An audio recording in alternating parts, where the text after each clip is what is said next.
no way you've got that. Yes. Come on. Yes! I was there, man. You saw I was always there. I was You're obviously. always there. Look, one more. Have that. Come on. Yes! Yes! Well, there's nothing I can do about that, is there? Of course there wasn't anything you could do about it. Best of 23? No, not like this. Not like this. Yes! Yes! Oh, thank God for that. One more, Dave.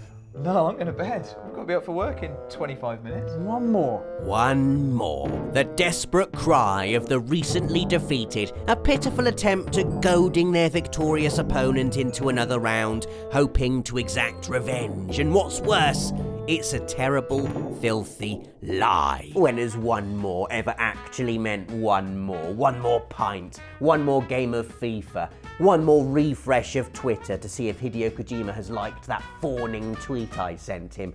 We all know that one more is gamer talk for at least 10, probably 15. And it's the first of our 7 lies every gamer has told at least once. We tell this lie to other people in a vain attempt at prolonging the fun before an inevitable return to work or sleep. What's the first thing out of your mouth after you've lost a game of FIFA? Apart from, you're at FIFA, you next time, you One more. The second entry on our list of 7 lies every gamer has told at least once happens when you're invited to a casual game of multiplayer something or other. This could be at lunchtime, it could be at home via a laid-back PSN message. Whatever the situation, I guarantee this sentence has come out of your mouth at some point. Hey Rob, do you fancy a game of Tekken 7? Here it comes. Yeah, although I haven't played Tekken in ages. I haven't played Tekken in ages.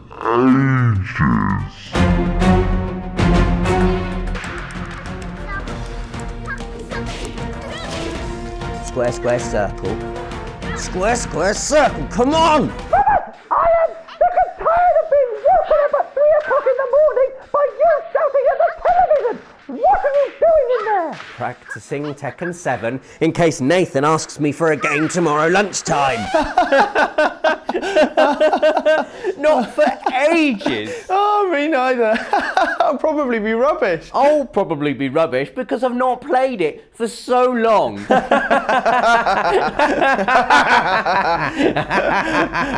Entry number 3. You're having one of those water cooler conversations at work, or kitchen tap conversations if you still haven't got round to the legal obligation of installing a water cooler in your office. You're having a nice old chinwag about what you did at the weekend. You've done the bit about mowing the lawn and cracking open a bottle of champagne after the departure of the in-laws, and the conversation has turned to games. Play anything this weekend? Yeah, I started Dark Souls again. Oh, right. Actually, yeah, I thought I'd give it another go. How far do you get? Not far. I just got past the tourist demon. Oh, the tourist demon. Yeah, I beat that on my first go. Let's investigate this, shall we? Here's footage of Dave playing Dark Souls. We're approaching the tourist demon. Here it comes, and it's killed him. Maybe it was just a little lie, though. Maybe Dave killed it on his second attempt. No. Dear, oh dear, this looks bad. Third time lucky? It's an easy lie to tell, isn't it? I did that bit first time. Because heaven forbid you admit to actually finding something difficult and dying a few times, especially when everyone around you is telling the exact same lie. Surely it shows even greater gaming prowess if you initially find something really difficult and then rise to the challenge and get through it on your 8th go.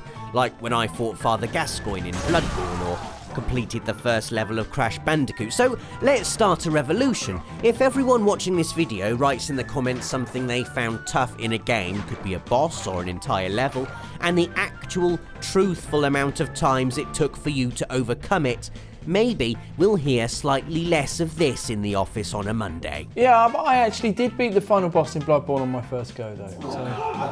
No, I did.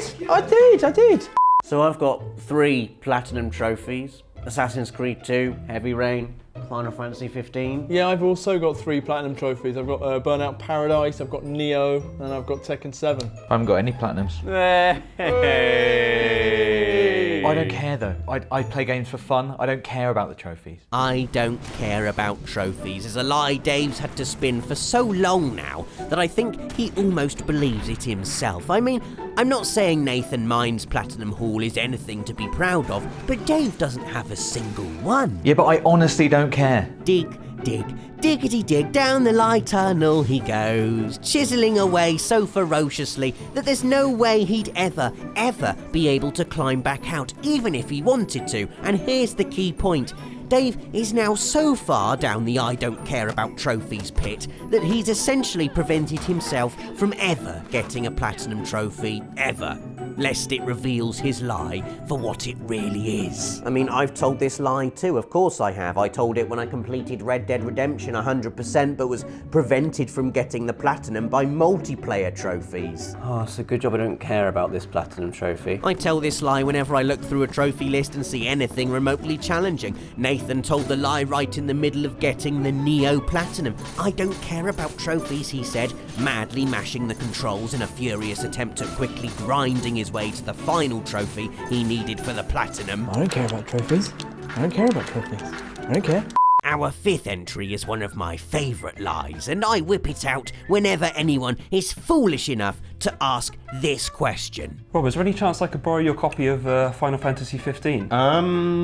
Sorry man, yeah, I already lent that to my cousin. Other variations of this lie are sorry I'm still playing it, or unfortunately I already traded it in. And the reason this lie is so important is that when I was younger and kinder and actually let people borrow my games, I'd always, without fail, get them back with horrible fingerprints all over the back of them. That is one of my pet hates. I do not understand what is so difficult about gently lifting the disc out and handling it like this. That is literally what these boxes are designed to do. If you're like me and you care about your PS4 actually being able to recognise it's got a disc inside and not a crime scene, then you'll no doubt have used this lie as much as I have. And the best bit about it is, if you use this lie enough, people stop asking to borrow your games. Official life advice from me, the friend maker. So my game of the year so far has got to be What Remains of Edith Finch, which is a walking simulator, which is a whole genre, which is about reading place, empty spaces, about desolate environments.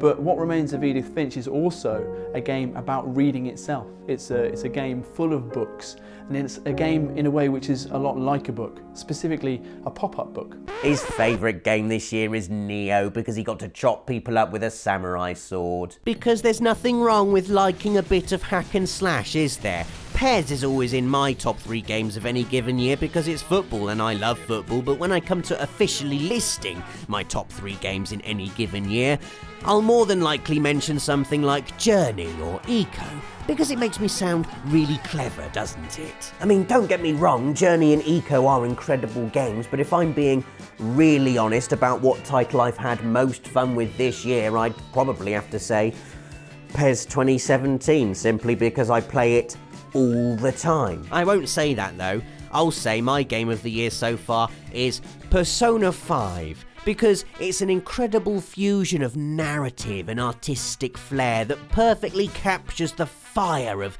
youthful rebellion and breathes life into that fantasy we all had as teenagers that we could defeat adult corruption and change the world. It's a dazzling, deep and achingly cool role-playing game that tackles dark and dangerous subject matter with refreshing lightness and warmth. It's an absolute masterpiece, and I simply can't get enough of it. Our final entry this week is a lie that I guarantee everyone watching this video has used, and recently. You'll use it whenever you've singled out some free time for yourself. Maybe your family is away, you've got the place to yourself, you haven't got work or school tomorrow, your cupboards are stocked with snacks, your curtains are drawn and your favourite socks are on. You snuggle down in your gaming chair and the phone rings. Hello?